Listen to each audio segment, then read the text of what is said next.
All right, let's try this again. All right, so this is gonna be the first time I'm doing this kind of a video for Apex. So we got the season 2 or the split 2 for season 29, the overclocked season for Apex Legends. So I kind of want to go through the patch notes on this. We're gonna start off with the anti-cheat update. Apex Live Comms put out a Twitter or X update on x.com. So this is what we're gonna go through here. Welcome back, Overclocked Split 2. We're going to start the second half of the campaigns. It launches tomorrow, June 23rd. So get ready to grab your squad and dive in for Overclocked. We can't overstate the value of the competitive integrity of Apex Legends. Hopefully you've seen our incremental and seasonal recap account ban updates. They have been going ham on these account bans. I want to say Friday they put out one where there was 1,000 new bans here recently in the upper ranks of ranked on just consoles alone. So they're really getting into it. We've also been working hard behind the scenes to eradicate less conventional hacks. This season we've been implemented a detection for reverse speed hacks, preventing cheaters from freezing themselves midair for long stretches of time. Additionally, we have identified and resolved numerous exploits that could have been used to take down servers combating cheaters. It's a constant cat and mouse game, such as we are not always able to discuss all the things that we're working on, lest we tip our hats to bad actors, which they don't need to tell us everything. They shouldn't be telling us everything. They should just be telling us results, letting us know what they've been doing and letting us know what they have done, not what they're working on. Letting us know the results. That's what they should be doing. But we should definitely need to make sure we're reporting the cheaters as we find them, getting them out of there, and getting the game cleaned up. All right, patch notes on the legends. So Ballistic has been nerfed into the ground several different times, and they're trying to bring him back. So right now, as his passive, he's going to be respawning with a sling weapon in all game modes. As a tactical, his overheat only applies to one weapon. Player has a weapon out when it's hit by Whistler. The overheat debuff applies only to that weapon. If the player is unarmed when hit by the Whistler, it applies to the weapon that is in his first weapon slot. Overheat no longer degrades when a weapon firing or swapping to another weapon. Overheat does not increment when swapping to another weapon and keep shooting. Overheat damage increased from 15 to 50. Overheat debuff duration increased from 12 to 15. Tactical charges increased from 1 to 2. Decreased time between firing when homing activates. And the overheat debuff no longer reapplies when hitting someone who is already overheating when you cannot apply it to multiple guns on the same player. Ultimate. Ballistic and teammates within range get a sprint boost when his ultimate is activated. Previously, only Ballistic got a speed boost. Sprint boost will only apply speed boost when sprinting and will not speed up other types of movements. Upgrades. Level 2. Extra bullet. Gain an additional tactical charge. Trap mode. When placed in the world, Ballistic's tactical lasts 15 seconds and deals 35 damage. If an enemy walks into it, level 3, quiet time, Ballistic's tactical no longer applies overheat. Instead, it adds silence and slows it on hit.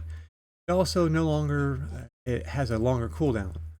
Killing time now moved to level 3 and provides a 15-second extension to Ballistic's ultimate. Pathfinder. Your favorite friendly robot has been outclassed a little by other skirmishers, and it's now time to take a touch. Wanted a touch of uptime on his abilities to help keep up his pace. I'm having a hard time talking. Okay, so now it's time for him to be brought back up to date. Pathfinder, his passive. Pathfinder now tucks his legs in while riding up horizontal zip lines. Evidently, he didn't tuck his legs and would get knocked off the zip lines. This should make him a little bit harder to hit when riding on the zip lines, and also keep his leg, make him a little bit smaller target on his ultimate and other zip lines in the world. Tactical charges increased from 1 to 2. Removed the progressive cooldown on, and now is on a flat 20 seconds. Ultimate, increase launch speed of the zipline projectile. Reduce cooldown from 3 minutes to 2 minutes. Upgrades, level 2. Field research now grants all recon perks instead of just the survey beacon scan. Ringmaster now grants all controller perks instead of just the ring console access.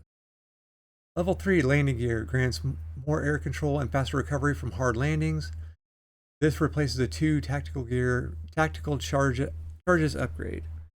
Seer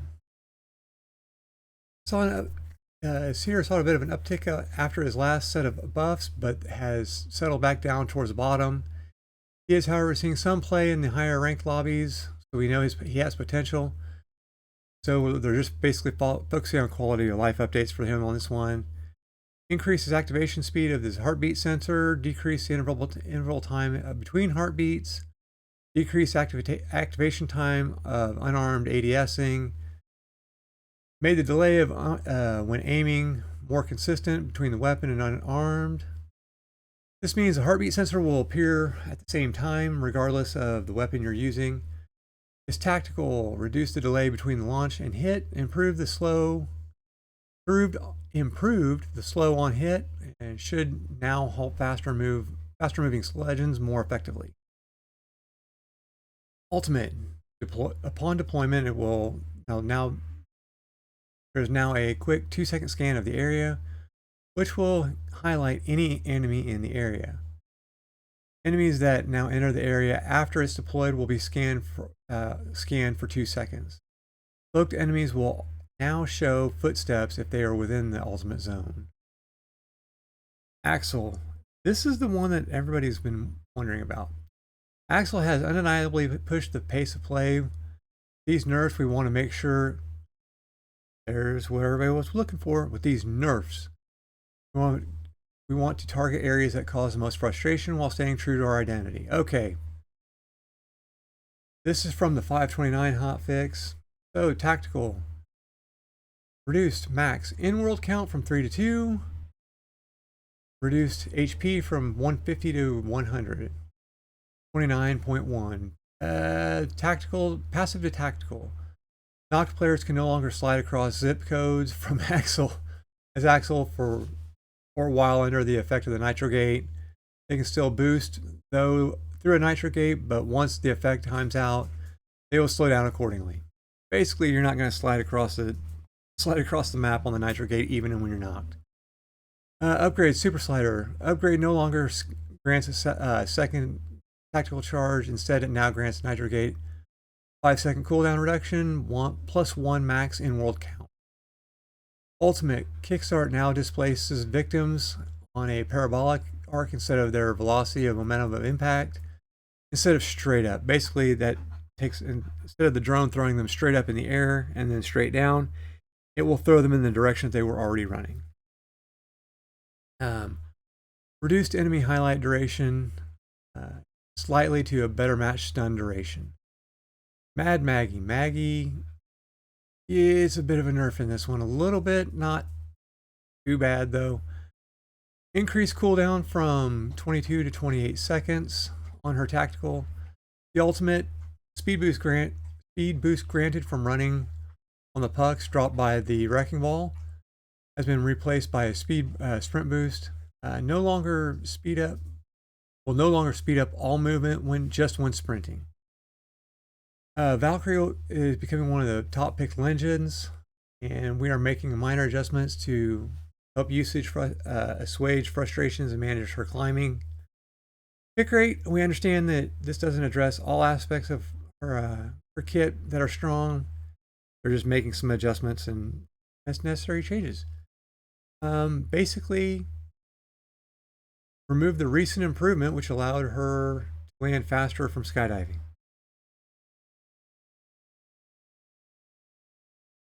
Huh? Okay, whatever. Conduit. Since our changes at the beginning of the season 29, Conduit spiked to the top of our pick rates. Remained there for several weeks later, and we're excited to see that players finally felt the improvements to Conduit. However, we recognize that she's been key enabler of Legends for meta in an extremely aggressive way. So what are they going to do? Finally, she was president. All blah, blah, blah, blah. Okay. So they decreased regen rate from 15 to 10, increased regen rate from regen duration from 6 to 8, decreased total ally regen from 90 to 80, decreased conduit total regen from 60 to 56, upgrade level 3, instant barrier, increased regen duration from 4 to 6. On the 29.1 tactical 29, that's the upgrade or the update version. Tactical increased cooldown from 27 to 30 seconds. Level 3 enduring barrier no longer grants regen through ring damage. Loot attachments. The Hemlock AR stayed pretty dominant in the meta since its release.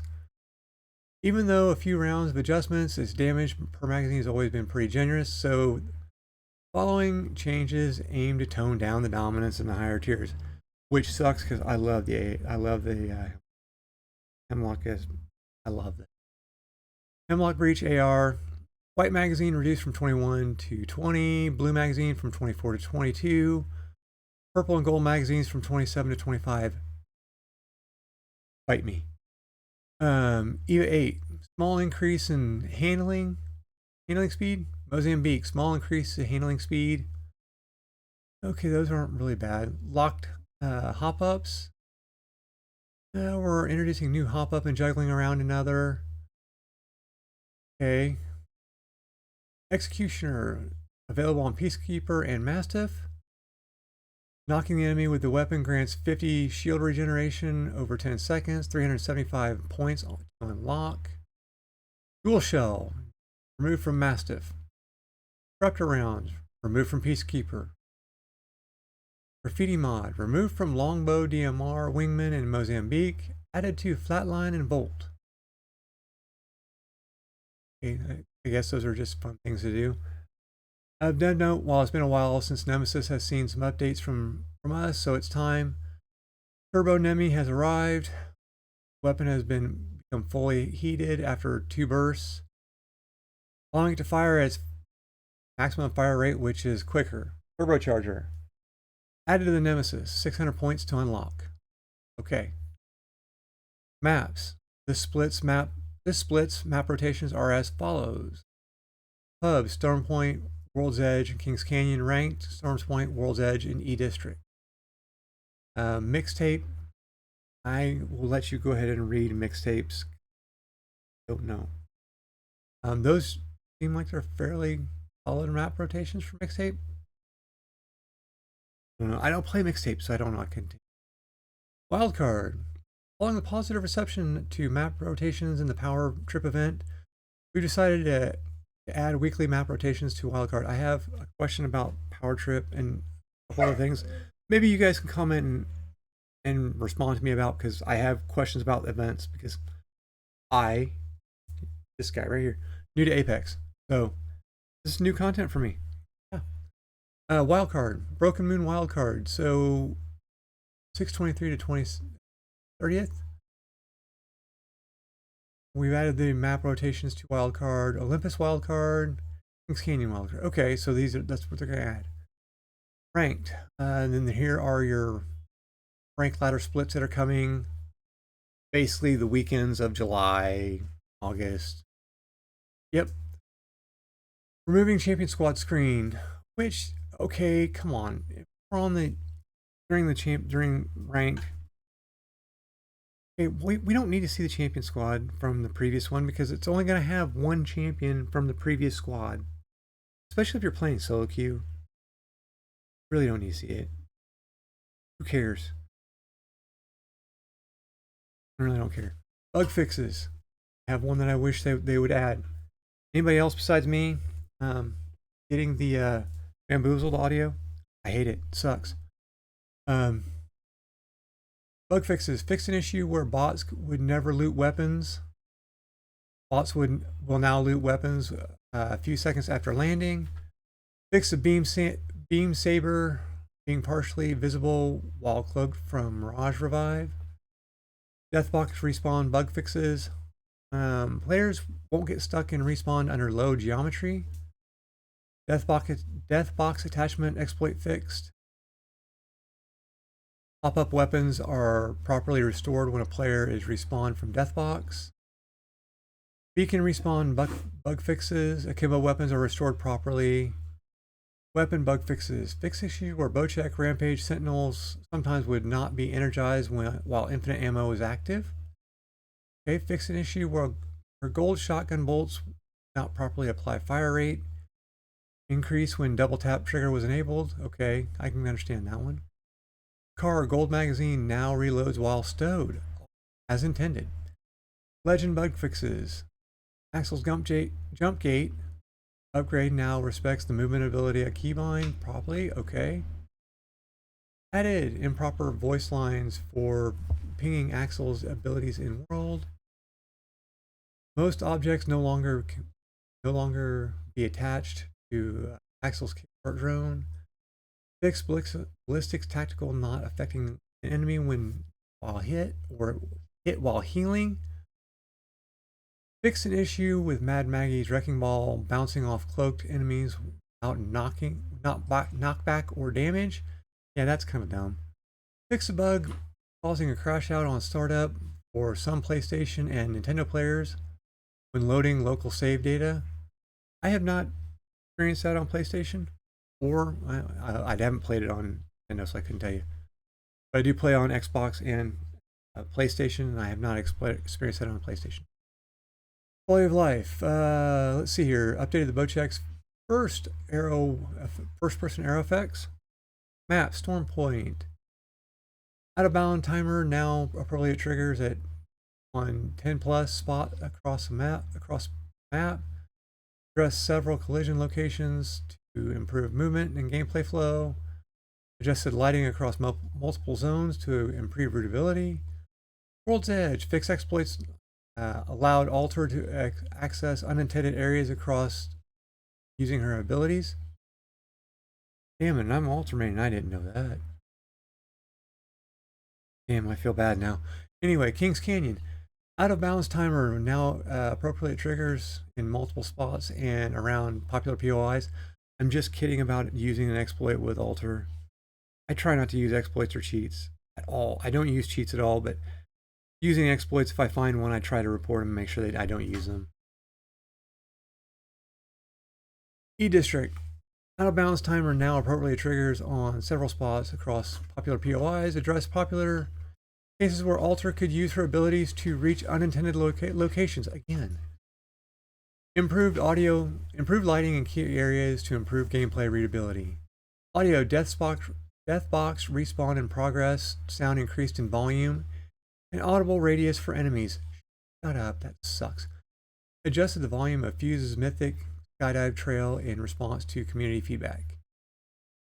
Quality of life engine. Players can no longer hide inside tree bushes. Find better prediction logic around triggers such as octagon jump pads or Horizon's gravity lifts.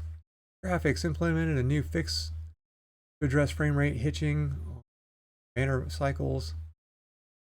Made adjustments to shadows highlighting Broken Moon and decreased bloom intensities on all maps. People still experiencing these issues, we recommend adjusting your default brightness settings. Okay. Made some solid quality of life adjustments. I haven't been around the game long enough to understand that. So to understand what I haven't, those are not ones that I've experienced as much as some of you guys probably have. So I've only been around for the first half of the Overclocked season. So these are all things that I honestly couldn't tell you. I don't know. What I was going to ask on some of these events, the Power Trip event specifically, they only refreshed the store once during this 3-week event. I haven't been in today to look. So do we just lose all the vials and stuff that we collected over the last week and a half after we've already collected everything? So what happens there? All right, let me know. I'll catch you later. Like, comment, subscribe. If you want more information like this, let me know. Thanks.